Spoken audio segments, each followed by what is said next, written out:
Hello बच्चों, welcome to Sunil academy. और हम पढ़ रहे थे बेटा chapter human I and the colourful world.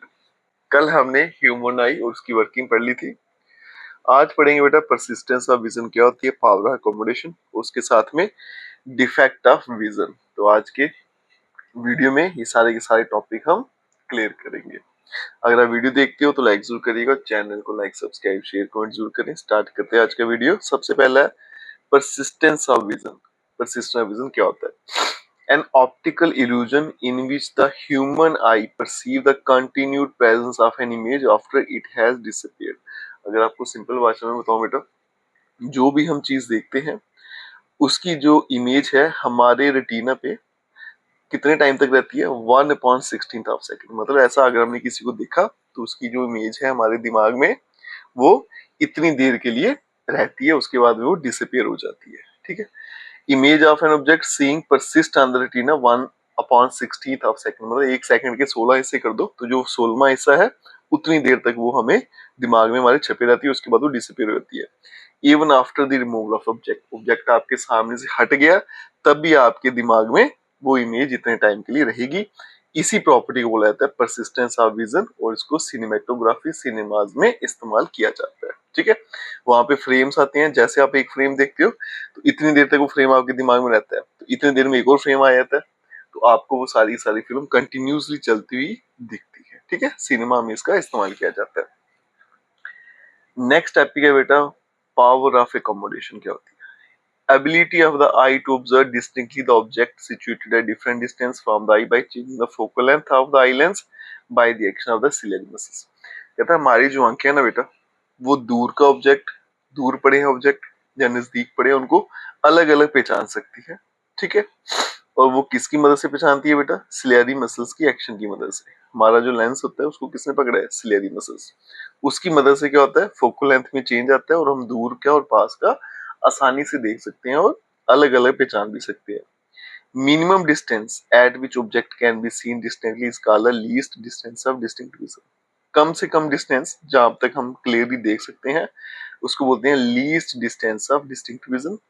इसको नियर पॉइंट ऑफ आई भी बोला जाता है। और यंग एडल्ट के लिए जिसका नॉर्मल विजन है वो 25 सेंटीमीटर होता है। और जो फारदेस्ट पॉइंट है, सबसे दूर वाला जहां तक हम क्लियरली देख सकते हैं, उसको फार पॉइंट बोला जाता है। और नॉर्मल आई के लिए ये इंफिनिटी होता है। ठीक है। तो पावर ऑफ एकोमोडेशन क्या है, हमारे आंखों की बेटा क्षमता है कि वो क्या करता है, दूर के ऑब्जेक्ट और नजदीक के ऑब्जेक्ट उनको क्लियरली और डिस्टिंक्टली अलग अलग पहचान सकता है। उसके लिए वो अपनी फोकल लेंथ क्या करता है, आई लेंस की एडजस्ट कर लेता है through ciliary muscles, ciliary muscle के मुताबिक। ठीक है। नेक्स्ट है बेटा डिफेक्ट ऑफ विजन।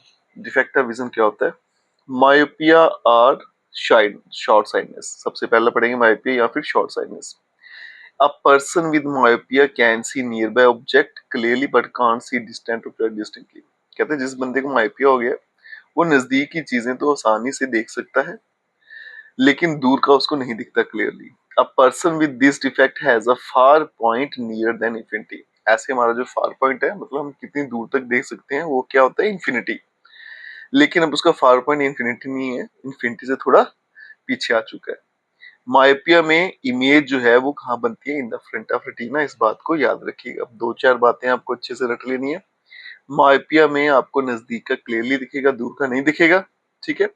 इसमें आपका फार पॉइंट जो है वो इन्फिनिटी नहीं रहेगा और इमेज जो है वो रेटिना के सामने बनेगी। काज क्या है, excessive curvature of the eye lens. आपके आई लेंस का कर्वेचर अगर बढ़ जाए। दूसरा इलोंगेशन ऑफ द आई बाल, आई बाल का लंबे हो जाना, इलोंगेशन। करेक्शन क्या है बेटा, इसको ठीक कैसे करेंगे, कनकेव लेंस लगाएंगे तो ये ठीक हो जाएगा। तो ये दो चार बातें आपको याद रखनी है। एक तो बेटा इसमें नजदीक का आपको क्लियरली दिखेगा, दूर का नहीं दिखेगा। इमेज कहाँ बनती है, रेटिना के सामने, और कनकेव लेंस जो है उससे ये ठीक होता है। और इसका काज क्या है।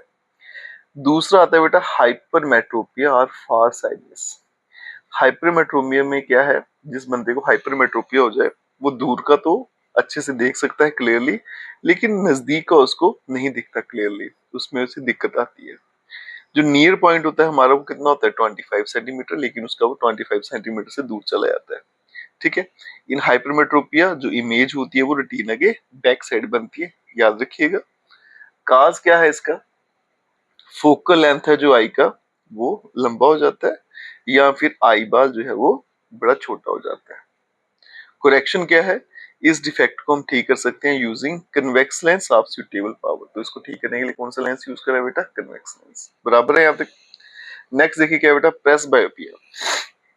Power of accommodation of the eye usually decrease with ageing. जैसे जैसे एज बीतती जाती है तो जो पावर ऑफ एकोमोडेशन मतलब नजदीक का देखना दूर का देखना, वो वाली जो हमारी आई लेंस की जो पावर है वो कम होना शुरू हो जाती है। For most people near point gradually recede away. तो बड़े सारे लोगों को कहता है नजदीक के देखने में दिक्कत आना शुरू हो जाती है। ऐसे हमारा नियर पॉइंट 25 सेंटीमीटर है, लेकिन उनको 25 सेंटीमीटर से पहले ही उनको दिखना जो है बंद हो जाएगा साफ। They find it difficult to see nearby object comfortably and distinctly. तो उनको क्या होता है, नजदीक का दिखना जो है वो थोड़ा धुंधला दिखना शुरू हो जाता है, नजदीक की चीजें देखने में दिक्कत आना शुरू हो जाती है। इस डिफेक्ट को बोलते हैं प्रेस बायोपिया, और ये एजिंग की वजह से होता है। ये क्यों हुआ, क्योंकि आपके स्लेरी मसल्स जिन्होंने आई लेंस को पकड़ा है वो कमजोर हो जाते हैं और आई लेंस जो है वो अपनी फ्लेक्सिबिलिटी खो बैठता है। इसको करेक्ट करने के लिए an old person has to use spectacles with a convex lens of suitable focal length. तो ठीक करने के लिए क्या यूज करना है मुझे, कन्वेक्स लेंस। और जो काज है प्रेस बायोपिया का वो क्या है, is the increase in the focal length of the eye lens. Eye lens का फोकल लेंथ जो है वो इंक्रीज हो जाता है। ठीक है, तो आज की वीडियो में बेटा हमने परसिस्टेंस ऑफ विजन पढ़ा। परसिस्टेंट विजन का मतलब क्या है, हम जो भी देखते हैं वो हमारे दिमाग में कुछ समय तक उसकी इमेज रहती है, उसको बोलते हैं परसिस्टेंस ऑफ विजन। फिर पढ़ा पावर ऑफ अकोमोडेशन। हमारी आंखें जो हैं, आंखों का लेंस है वो एडजस्ट कर लेता है खुद को, दूर का देखने के लिए पास का देखने के लिए उसके लिए क्या करता है, फोकल लेंस से एडजस्ट कर लेता है। ठीक है, फार पॉइंट कितना होता है मेरे पास, इन्फिनिटी। नियर पॉइंट क्या होता है, 25 सेंटीमीटर। फिर आ गया डिफेक्टिव विजन जिसमें माइपिया आ गया, उसका काज आ गया, करेक्शन, हाइपरमेट्रोपी और प्रेस बायोपी। ठीक है, तो ये एग्जाम में बेटा पूछे जाते हैं, इनको अच्छे से याद कर लेना। अगर आप वीडियो देखते हो तो लाइक जरूर करिएगा और चैनल को लाइक, सब्सक्राइब, शेयर, कमेंट जरूर करें। Best of luck.